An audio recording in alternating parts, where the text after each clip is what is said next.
Buenos días, les damos la bienvenida al servicio de hoy, esperamos que se encuentren muy bien y los invitamos a que junto con nosotros alabemos al Señor porque Él es el único digno de gloria, como dice en el Salmo 24:10, que dice: ¿Quién es este Rey de gloria? Jehová de los ejércitos, Él es el Rey de gloria.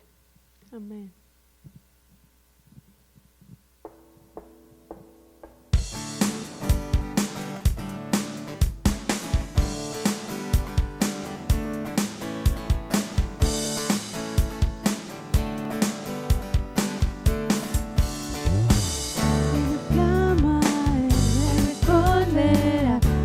Corro a él, él vendrá a mí, alzo mis manos y él me sostendrá. Adorémosle los santos de Dios.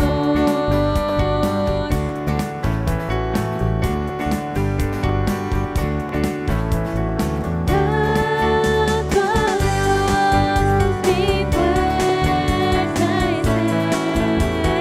Canto a Dios, mi fuerza es él.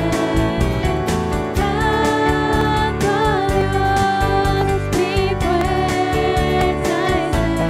él. Canto a Dios, mi fuerza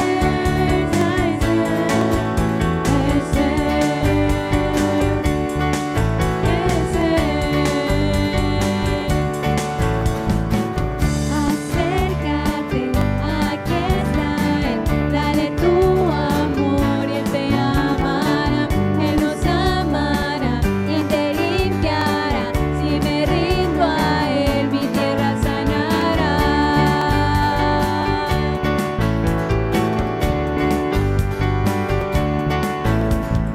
Canto a Dios, mi fuerza es él.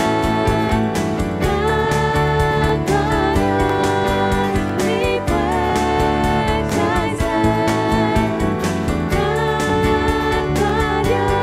Dios, mi fuerza es él. Canto a Dios, mi fuerza es él.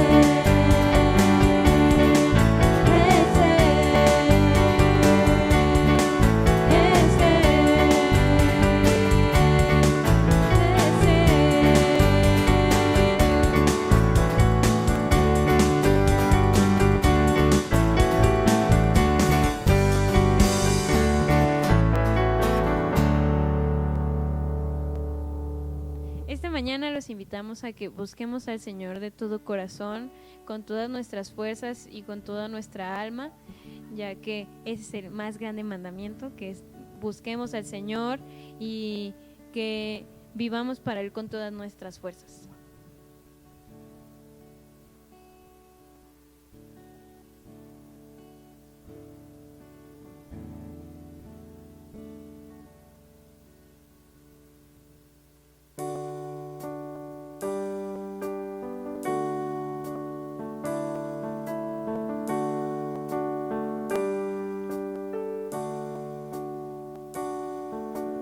Yo te busco.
El día de hoy démosle gracias al Señor y démosle toda la gloria y la honra que Él se merece. Gracias te damos, Señor, porque eres el altísimo Señor y Salvador. Gracias por todo lo que nos has dado, por las maravillas que haces tú con nosotros cada día.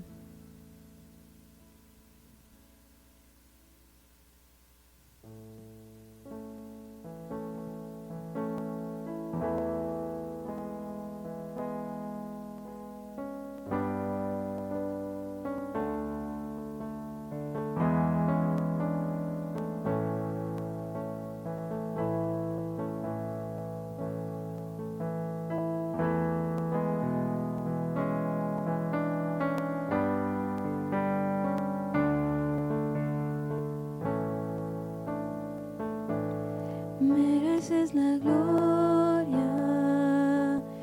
y la honra. Levantamos nuestras manos adorándote, Señor. Mereces la gloria y la honra. Levantamos nuestras manos adorándote, Señor. Tú eres Rey, maravillas haces tú. No hay nadie como tú. No hay nadie como tú. Altísimo, milagroso Salvador. No hay nadie como tú. No hay nadie como tú. Mereces la gloria y la honra. Levantamos nuestras manos adorándote, Señor. Mereces la honra y la honra. Levantamos nuestras manos adorándote, Señor. Tú eres Rey, maravillas haces tú. No hay nadie como tú. No hay nadie como tú. Altísimo, milagroso Salvador. No hay nadie como tú. No hay nadie como tú. Tú eres Rey, maravillas haces tú. No hay nadie como tú. No hay nadie como tú. Altísimo, milagroso Salvador. No hay nadie como tú. No hay nadie como tú. No hay nadie como tú.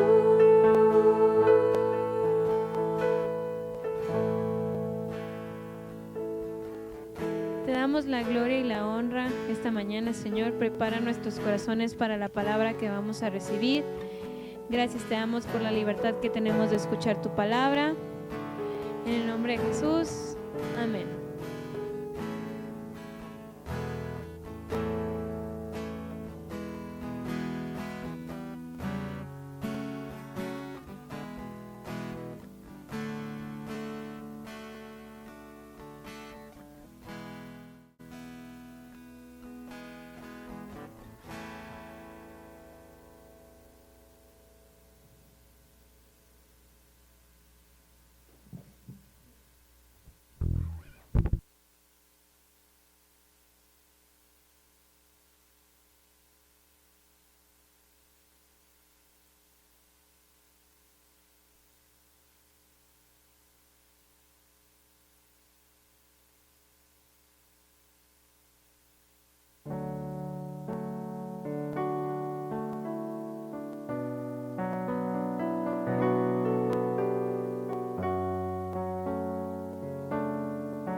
Buenos días, bienvenidos, sean todos bienvenidos a esta su casa, Autoridad y Vida Abundante, aquí en Zapopan, en el estado de Jalisco. Y estamos en este día, en este domingo 18 de julio de este año 2021, para pasar nuestro mensaje, nuestro sermón, nuestra predicación en este día. Estamos muy contentos con lo que el Señor sigue haciendo, a pesar de los tiempos, a pesar de lo que vemos. Y hoy tenemos un mensaje que se llama La confrontación es un requisito previo a la restauración. La confrontación es un requisito previo a la restauración. Y hablamos de esto porque pues la confrontación nunca es fácil. Tenernos que enfrentar nosotros para debatir algún punto en nuestra propia vida. No es fácil a veces dependiendo de lo que se tenga que debatir. Sin embargo, con frecuencia nosotros necesitamos confrontarnos precisamente para poder pasar a la restauración, que es el objetivo real, es el objetivo verdadero.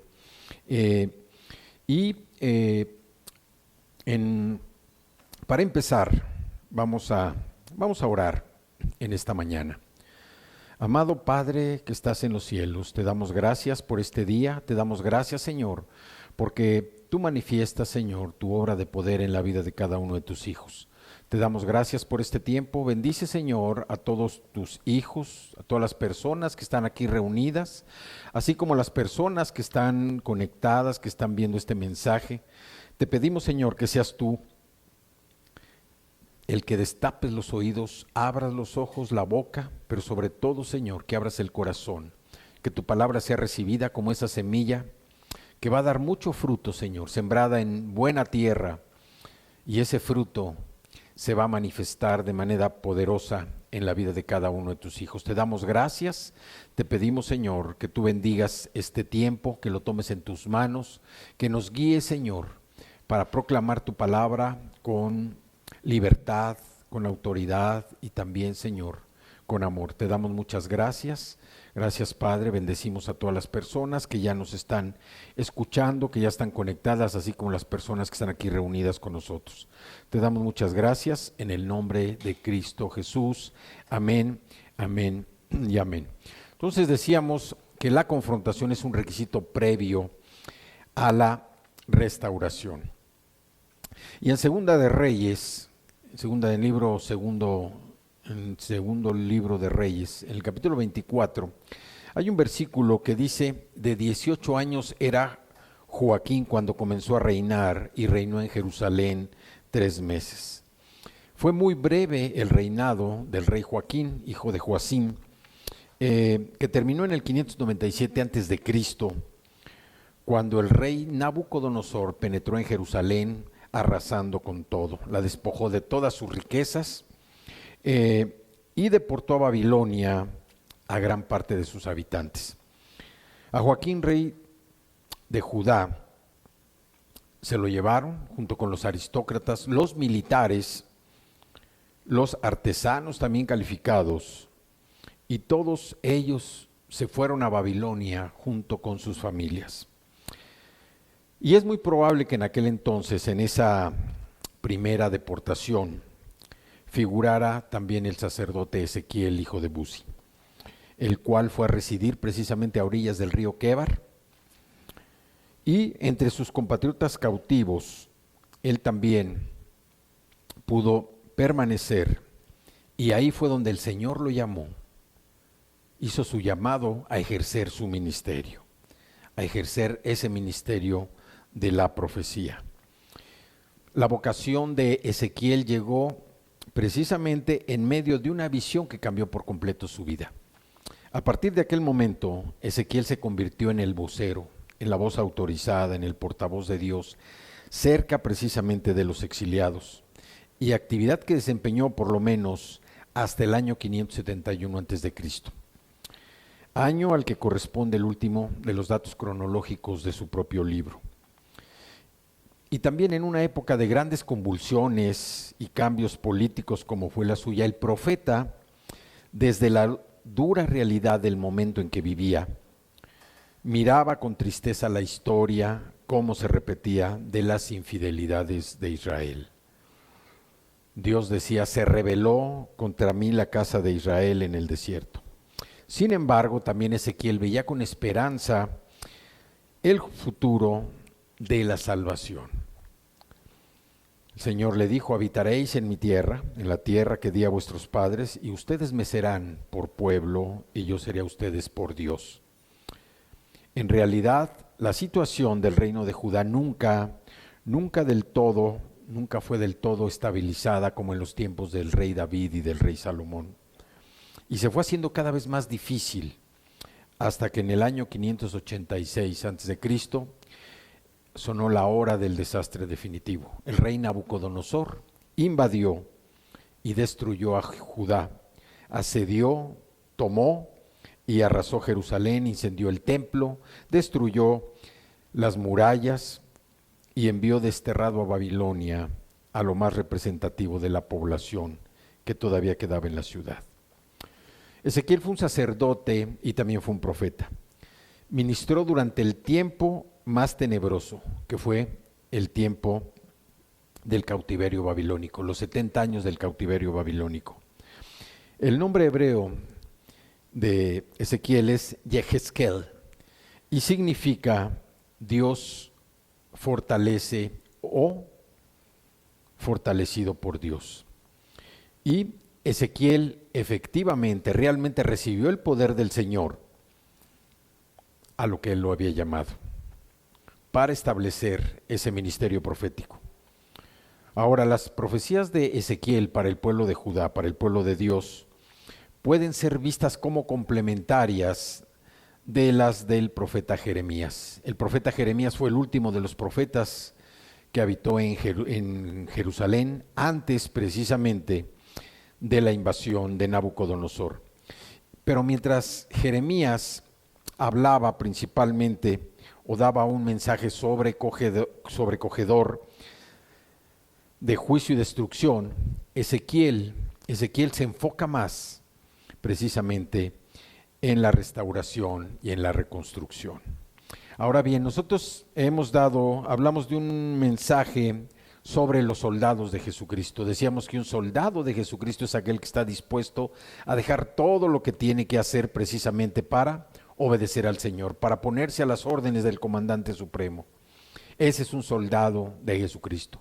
El soldado, al igual que el soldado, al igual que el atleta, al igual que el agricultor, tienen una disciplina y se manejan a través de códigos que solamente se entienden en su propio medio.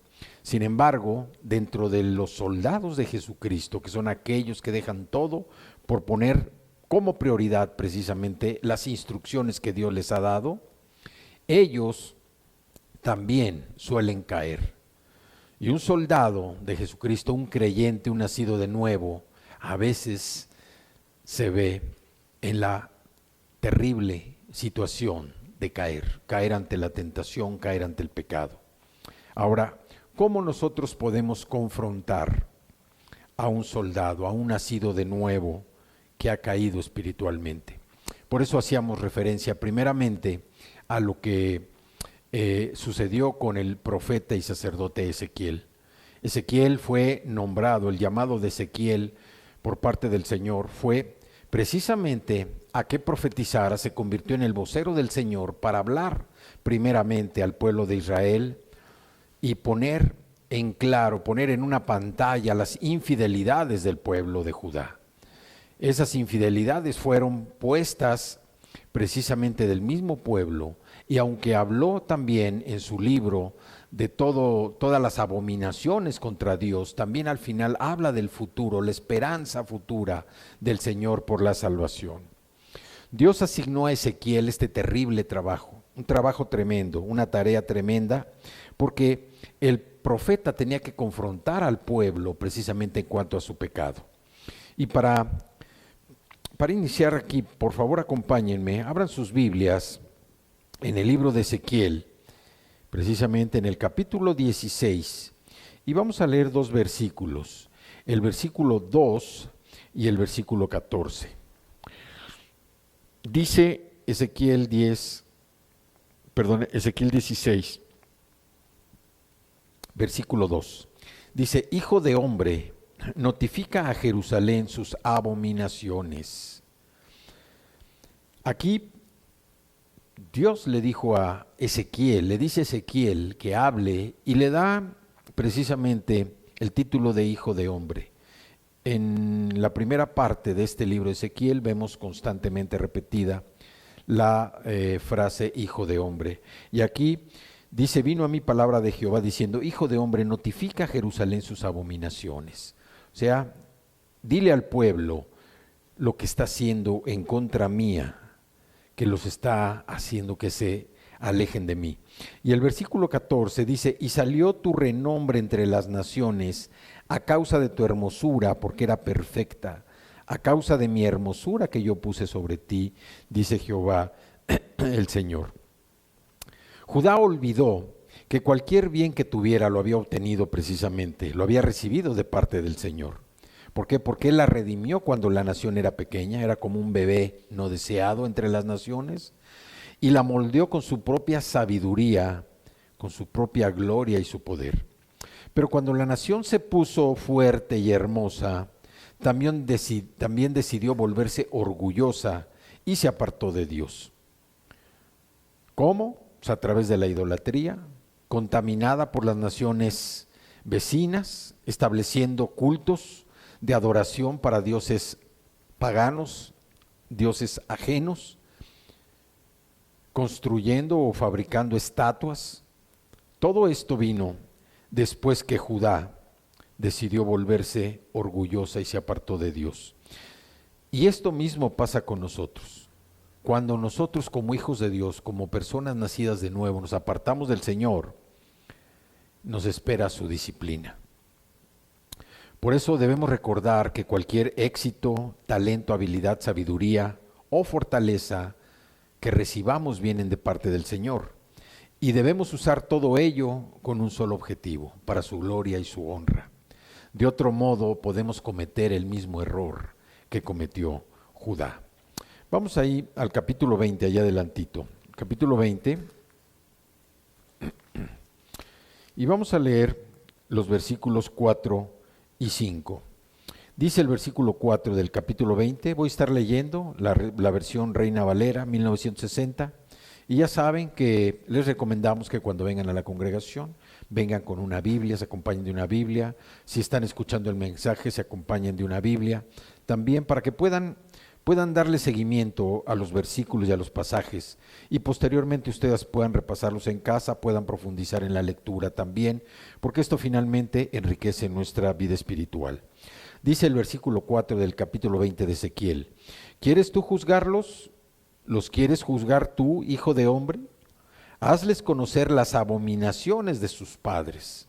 Y el 5 dice, y diles, así ha dicho Jehová el Señor, el día que escogí a Israel y que alcé mi mano para jurar a la descendencia de la casa de Jacob, cuando me di a conocer a ellos en la tierra de Egipto, cuando alcé mi mano y les juré diciendo, yo soy Jehová vuestro Dios.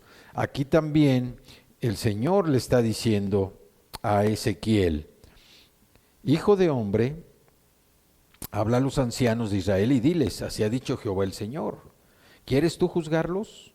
¿Quieres tú ser el juez? Pues definitivamente que no, esta era una instrucción de parte del Señor. Dice, si quieres tú ser juez de cualquier manera, hazle saber las abominaciones de sus padres y que ahora los hijos también estaban cometiendo. Y el Señor les hace un recordatorio en el versículo 5, cuando dice, el día que escogí a Israel como mi pueblo, y que alcé mi mano para jurar a la descendencia de la casa de Jacob, cuando me di a conocer a ellos en la tierra de Egipto, cuando alcé mi mano y juré diciendo, yo soy Jehová su Dios. Pero el pueblo echó en saco roto todo lo que el Señor había venido haciendo desde que los liberó de Egipto.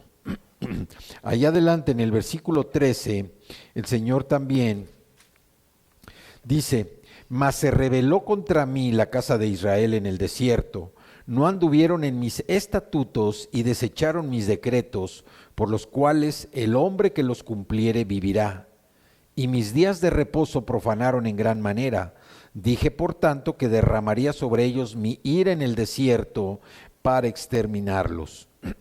Y el 14 dice, pero actué a causa de mi nombre, para que no se infamase a la vista de las naciones, ante cuyos ojos los había sacado. Dios rescató a los endurecidos israelitas de la esclavitud en Egipto, y los rescató no porque lo merecieran, sino como una demostración de su gracia y su misericordia hacia ese pueblo. Pero así como liberó al pueblo de Israel, así también el Señor nos ha liberado a nosotros, no porque lo mereciéramos, porque si el Señor nos diera lo que merecíamos, la verdad ya no estaríamos aquí. Por la gracia del Señor nos da lo que no merecemos. ¿Por qué? Porque el Señor quiere que nosotros seamos esos instrumentos para que el mundo vea y disfrute de su amor y de su bondad. Y esta fue una tarea difícil también para el pueblo de Israel, pero en ciertas ocasiones Dios también nos hará un llamado similar para que nosotros confrontemos a alguna persona que reincide en cometer errores, en caer en el pecado sin arrepentimiento genuino. Ahora, ¿cómo podemos nosotros ser eficaces y poder ministrar en casos como este, cuando un soldado de Jesucristo ha caído? En primer lugar, nosotros debemos examinar el espíritu en que nos dirigimos al creyente, siendo firmes pero amables. Entonces, primero, nosotros debemos examinar cuando vamos a ministrar, cuando vamos a exhortar a alguno de nuestros hermanos que ha caído en una situación difícil, que se encuentra rebasado por circunstancias relativas a su pecado, nosotros dice que en primer lugar debemos examinar nuestro espíritu con el cual nos dirigimos hacia el hermano, hacia el soldado de Cristo caído, que debemos ser firmes pero amables. Y vamos a Gálatas, en el Nuevo Testamento, Gálatas capítulo 6, y vamos a leer los versículos del 1 al 3. Dice, hermanos, si alguno fuere sorprendido en alguna falta, ustedes que son espirituales, restáurenle con espíritu de mansedumbre, considerándose a sí mismo, no sea que tú también seas tentado. Sobrellevad los unos las cargas de los otros y cumplid así la ley de Cristo. Dice el versículo 3, porque el se cree ser algo, no siendo nada, a sí mismo se engaña. Aquí lo que podemos nosotros ver es que ningún cristiano que ande por el sendero de la madurez puede afirmar que no necesita nada, que no necesita la ayuda de nadie, que no necesita la ayuda de Dios, aunque no lo diga textualmente, su conducta nos lleva a ver que efectivamente es una persona que se siente autosuficiente, que no necesita congregarse. Pero Jesús nos dijo que todos tenemos trabajo que hacer. Todos tenemos trabajo que hacer, principalmente en casa, tenemos trabajo que hacer en el centro de trabajo, tenemos trabajo que hacer en la escuela, tenemos trabajo que hacer en la iglesia. Y que debemos poner a funcionar nuestros dones y talentos que han sido recibidos de parte del Señor para ponerlos al servicio del cuerpo de Cristo. No podemos llevar las cargas de aquellos con quienes nunca interactuamos. Es duro y es difícil también decir esto, pero ¿cómo podemos llevar una carga de una persona, de un hermano, de un nacido de nuevo que no se congrega, un hermano que no tiene interacción con nosotros? Por esa razón debemos estar participando siempre en la obra, porque el compañerismo y la adoración que se dan en la iglesia nos lleva a nosotros a ser generosos, a dar generosamente de nosotros mismos, y así como Cristo se entregó a nosotros.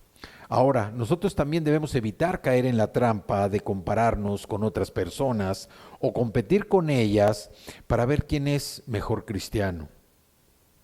porque todos, absolutamente todos dependemos precisamente de la gracia de Dios para recibir todas las cosas buenas de nuestra vida, inclusive nuestro crecimiento.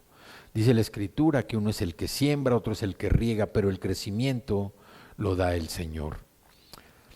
Más bien, nosotros debemos medir nuestro progreso, nuestro crecimiento espiritual de acuerdo con los parámetros del Señor. El Señor nos ha fijado parámetros donde nosotros tenemos que alcanzarlos. Son desafíos para nosotros llegar a los parámetros del Señor para asegurarnos de que estamos caminando verdaderamente de acuerdo con su voluntad. Y de esa manera, en vez de tratar de aventajar a otros hermanos por celos, por envidia, por coraje o rencor, nosotros debemos extenderles nuestra mano compasiva para ministrarlos como Cristo mismo lo haría. Porque estamos hablando de personas frágiles. Una persona que cae en el pecado es una persona frágil, es una persona que no necesita de nuestra condenación. Y no debemos confrontarles nosotros motivados por la ira, ni para desahogar nosotros tampoco nuestra propia frustración. Más bien, debemos tratarles con bondad, siendo sensibles a su dolor, pero también con el deseo, con el firme deseo de restaurarles a la comunión con la familia de la fe.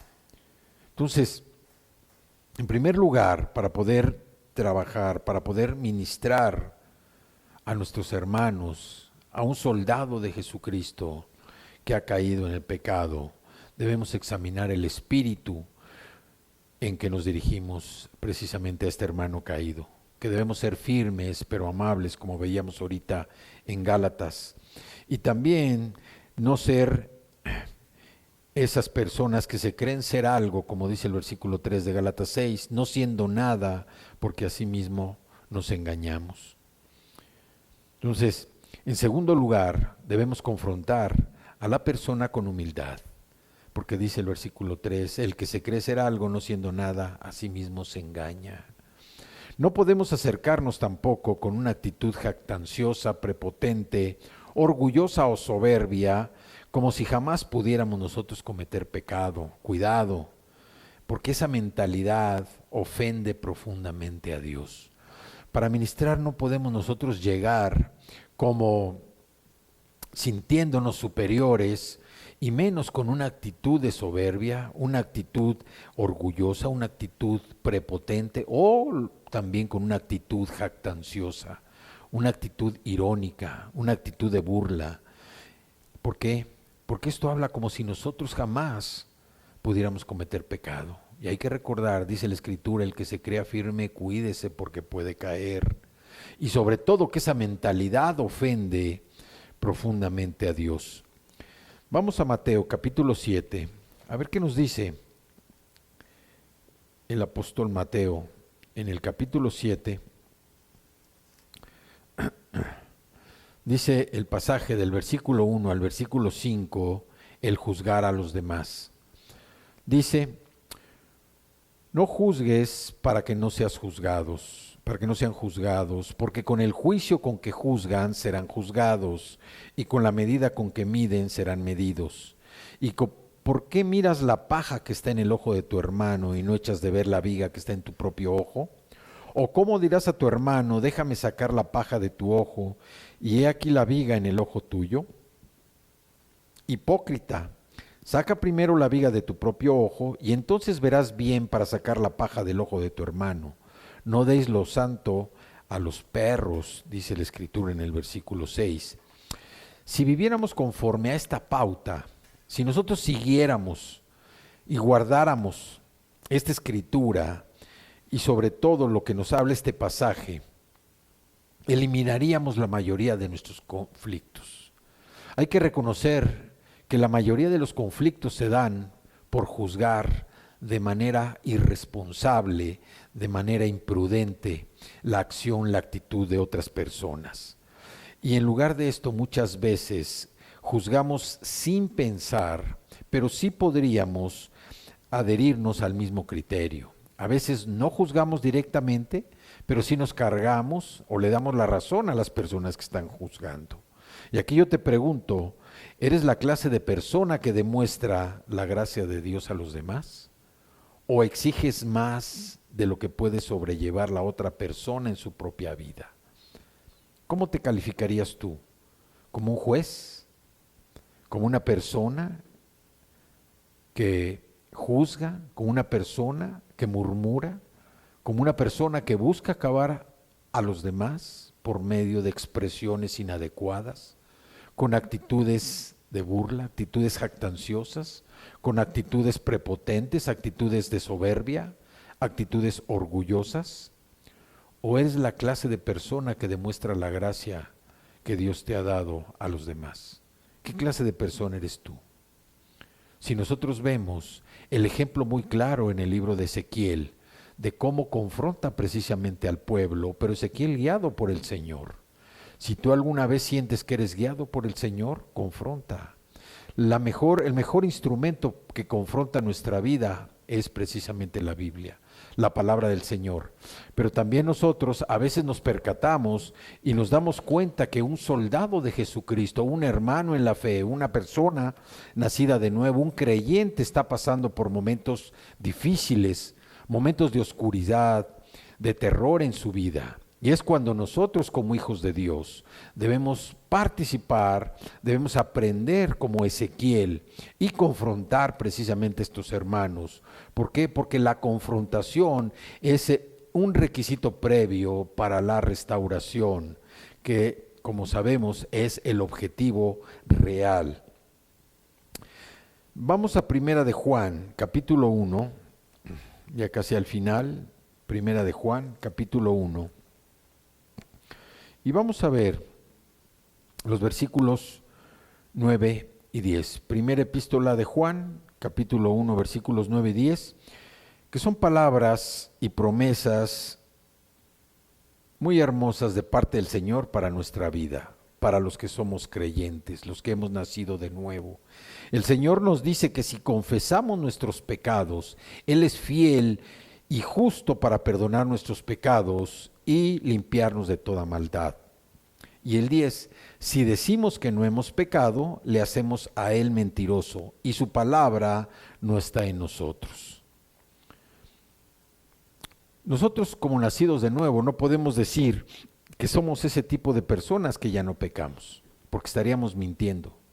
Todos seguimos pecando, de una u otra manera, todos caemos en tentación, todos seguimos pecando, a veces pues de una manera inconsciente, porque son los residuos que quedan en nuestro cuerpo, de esos malos hábitos, de las malas palabras, de las malas actitudes, que ya no existen en nuestra vida. Hoy tenemos una nueva naturaleza, pero hay todavía algunos resabios que quedan en nuestro cuerpo y que de repente aparecen, o a veces caemos precisamente cuando nos estamos alejando del Señor. Nosotros hemos dicho que hay dos caminos, el camino junto al Señor, que es vida, y el camino que nos aleja del Señor, que es muerte. Cuando nosotros empezamos a alejarnos del Señor, estamos entrando al camino de la muerte. Y el camino de la muerte a lo que nos lleva es precisamente a que surjan esos resabios en nuestro corazón que nos hacen sentir como éramos, como actuábamos en la vida anterior, antes de ser salvos. Pero cuando tú derramas tu corazón en confesión y arrepentimiento genuino, ¿cómo te responde el Señor? ¿Cómo te responde cuando tú confiesas tus pecados, cuando derramas tu corazón con un arrepentimiento genuino? ¿Cómo te responde el Señor? Él dice que has sido completamente perdonado o perdonada. Y te recuerda cómo el sacrificio de Jesús en la cruz pagó el castigo por todas tus transgresiones, por todos tus pecados, por toda tu vida pasada. Dios mismo declara que tú ya has sido justificado, o sea, tú para Dios eres un hombre justo, una mujer justa, y por lo tanto ya no eres culpable ante los ojos del Señor. Fíjate nada más qué maravilloso regalo, qué maravillosa promesa, pero también qué maravillosa realidad de parte del Señor, que tú ya has sido nombrado justo, tú ya has sido justificado, tú ya has sido justificada. y por lo tanto, ante los ojos del Señor ya no eres culpable. Eres una persona santa, apartada para Dios. ¿Por qué? Porque el Señor entiende tus luchas. Y el Señor quiere que tú encuentres la victoria precisamente en cada una de esas luchas. Que no sigas sintiendo vergüenza por ellas, que no sigas sintiendo ese temor, ese terror o esa debilidad ante ellas. Dios es un Dios misericordioso, es un Dios amoroso. Y esa es la razón por la cual cuando tú confiesas tu pecado y te arrepientes, eres absoluta y completamente perdonado y perdonada. Si nosotros ministramos, abordamos a nuestro hermano, al soldado de Jesucristo que está caído, con un complejo de superioridad, con un complejo de prepotencia, con un complejo de soberbia, ciertamente Él no va a responder a nuestros esfuerzos. De hecho, lo único que vamos a lograr es levantar un muro, una barrera, vamos a levantar una barda que va a obstruir ese proceso de restauración, que es la meta de nuestra confrontación. Cuando nosotros confrontamos a uno de nuestros hermanos que se encuentra en situación difícil, pues el objetivo es precisamente alcanzar la restauración, que él pueda volver nuevamente a la restauración, que restaure su vida.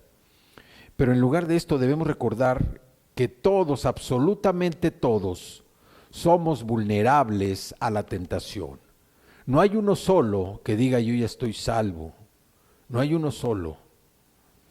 Y recuerdo una frase que decía mi suegra: sape al que escape. O sea, no se puede decir que ya estás liberado. No se puede decir que ya no eres sujeto, que ya no eres vulnerable a la tentación. Porque por la gracia, solamente por la gracia de Dios, es que no hemos sido esclavizados por la misma iniquidad.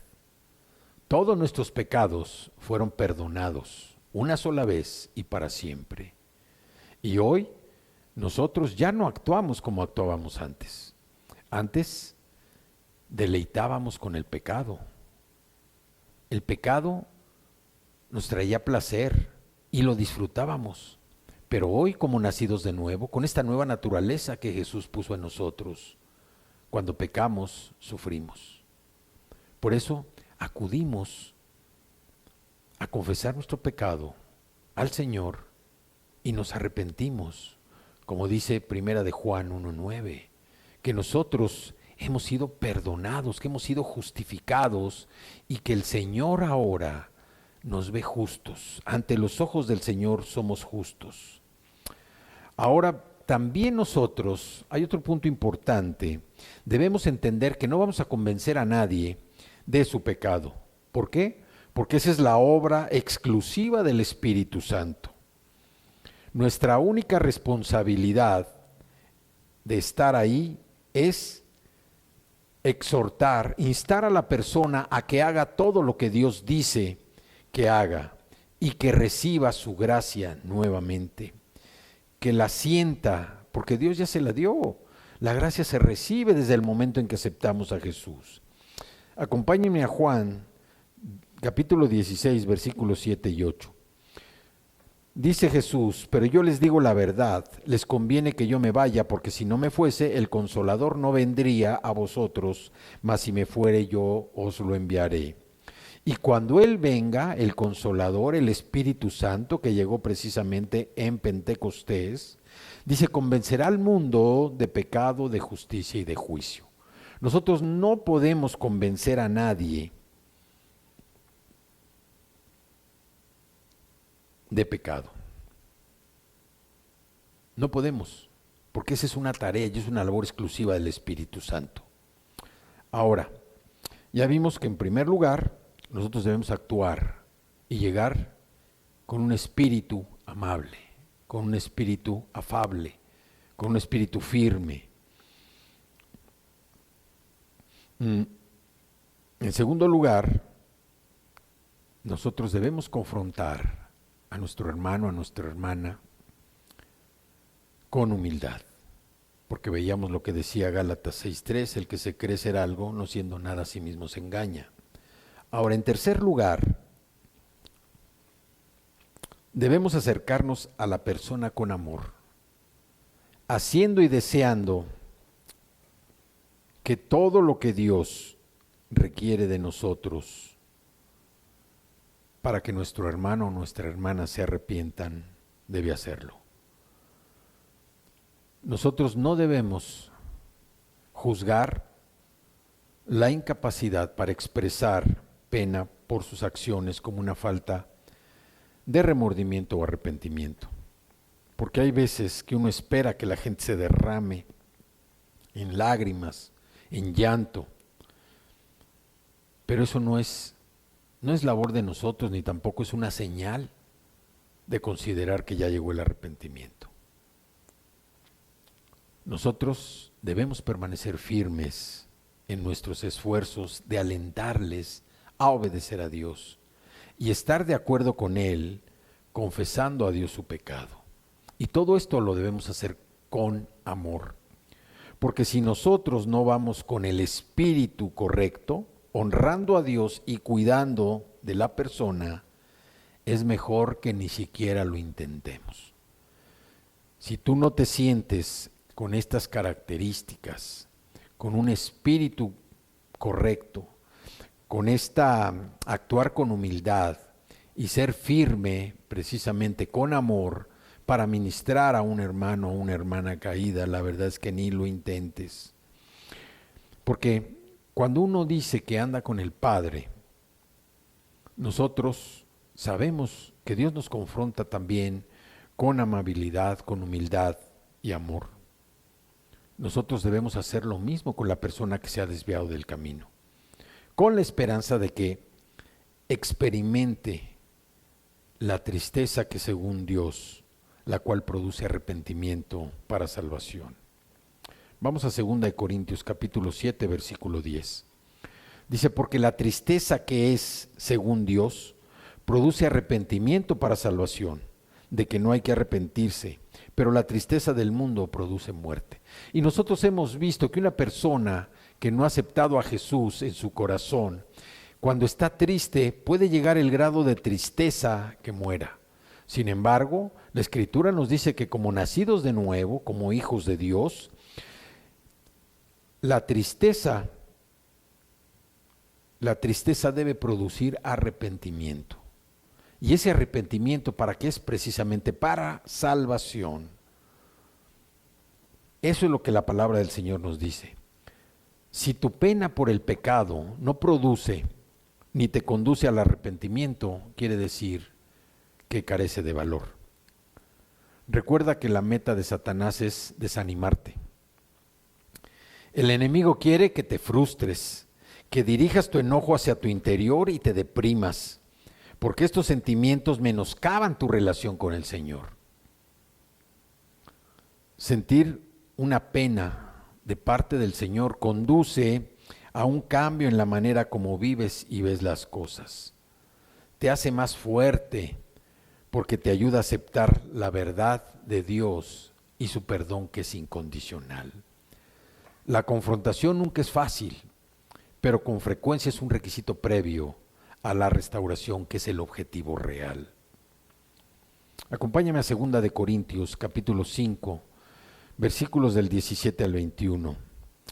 Dice esta escritura, de modo que si alguno está en Cristo, nueva criatura es.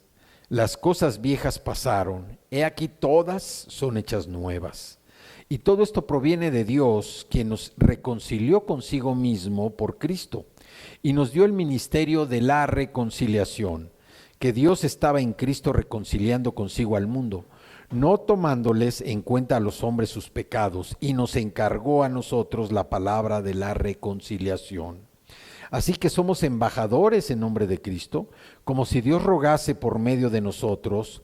Les rogamos en nombre de Cristo, reconcíliense con Dios. Al que no conoció pecado, por nosotros lo hizo pecado para que nosotros fuésemos hechos justicia de Dios en él. La experiencia del nacido de nuevo es exactamente lo que Dios dice que es, un nuevo comienzo. Esa es la experiencia del nacido de nuevo. Cuando nacemos de nuevo no solamente es perdonado nuestro pecado y removida nuestra culpa, sino que también recibe uno al Espíritu Santo, quien viene a morar dentro de nosotros y vivir la vida en Cristo a través de nosotros. Nunca podemos volver a ser lo que antes fuimos porque hemos nacido dentro de su vida abundante, con un espíritu nuevo y una naturaleza distinta. Debido a ello, nuestros deseos y metas deberán conformarse a lo que Dios tiene para nosotros. Porque Dios nos creó precisamente para estar unidos con Él en una relación íntima de amor y nos ha confiado la tarea de contarle al mundo lo que ha hecho posible para que todo aquel que tenga fe en Él disfrute vida eterna y una relación íntima con Él. Por medio de la cruz tenemos el privilegio también de acoger y disfrutar de su presencia amorosa para siempre.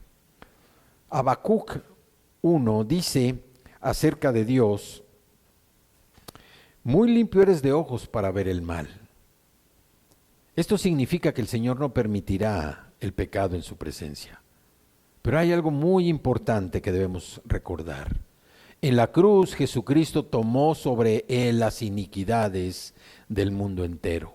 Y aunque Él jamás cometió un solo pecado, de tal manera que ninguno de nosotros tuviera que pagar el castigo de nuestras transgresiones, que es muerte y separación de Dios por la eternidad. Cristo dio su vida para que tú pudieras recibir su justicia y así tener una relación con Él para siempre. Cristo, el Señor, con su sangre derramada en la cruz, vino a limpiar todos los pecados de la humanidad. El punto es que tú aceptes a Jesús, al Hijo de Dios, como tu Salvador. Y Él va a limpiar todos tus pecados. Tú te arrepentirás y aceptarás su perdón para que Él escriba tu nombre en el libro de la vida del Cordero ahí en el cielo y pases a formar parte de la familia del Señor.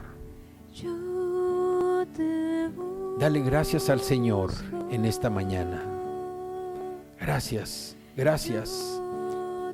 Gracias por exhortar, gracias por animar y gracias por confrontar a un soldado de Cristo que ha caído, a un hermano que ha sido vencido por el pecado, a un hermano que cayó vencido por la tentación. Si eres un hijo de Dios, sé como Ezequiel, confróntalo, pero confróntalo con amor. Y así como Ezequiel tenía la esperanza futura de la salvación del pueblo de Dios, así nosotros también, al confrontar a nuestros hermanos, debemos tener esa esperanza de la restauración, una restauración con nuestro Padre Celestial, que fue el punto principal por el que Jesús pagó por nuestros pecados, restaurar la relación personal con nuestro Padre Celestial.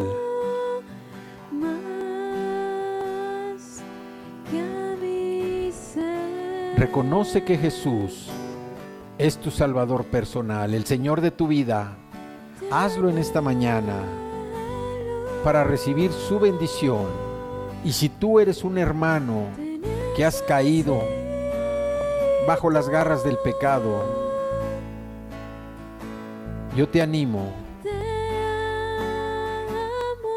a que te acerques a Él, a ser confrontado con amor por la Escritura, que confieses tu pecado, te arrepientas, y Dios, que es generoso, que es misericordioso y amoroso, Él te va a perdonar. No solamente te va a perdonar, sino que te va a limpiar de toda maldad.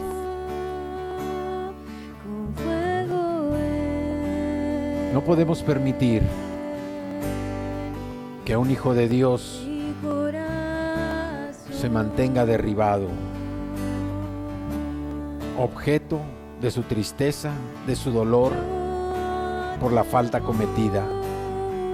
Debemos animarlo y debemos confrontarlo. La confrontación es un requisito previo a la restauración, que es el objetivo real. Animarlo, confrontarlo con amor, con humildad, para que sea restaurado, para que vuelva al camino del Señor. Esa es nuestra petición. Esa es nuestra oración. Y cuando hablamos de que como hijos de Dios demos con alegría, demos con generosidad, esta es una prueba para hacerlo. Confrontar a un hermano caído, acercarse a él con amor, con humildad, ayudarlo en la confrontación de su pecado, no para que nos cuente y para que nos diga, simple y sencillamente para decir lo que Dios dice de él, lo que la Escritura dice, que confiese su pecado, se arrepienta y que Dios, que es justo y fiel, lo va a perdonar, limpiando de él toda maldad. Gracias, Padre. Gracias, Señor, por este día. Gracias por tu palabra. Gracias, Señor, por este mensaje. Yo te pido que todo el que escuche este mensaje, todo el que vea, a nuestros hermanos aquí reunidos, que tomen la estafeta, Señor, el papel de Ezequiel, que confronten con la esperanza futura de restauración, así como Ezequiel confrontó al pueblo por instrucciones tuyas, pero con la esperanza futura de la salvación.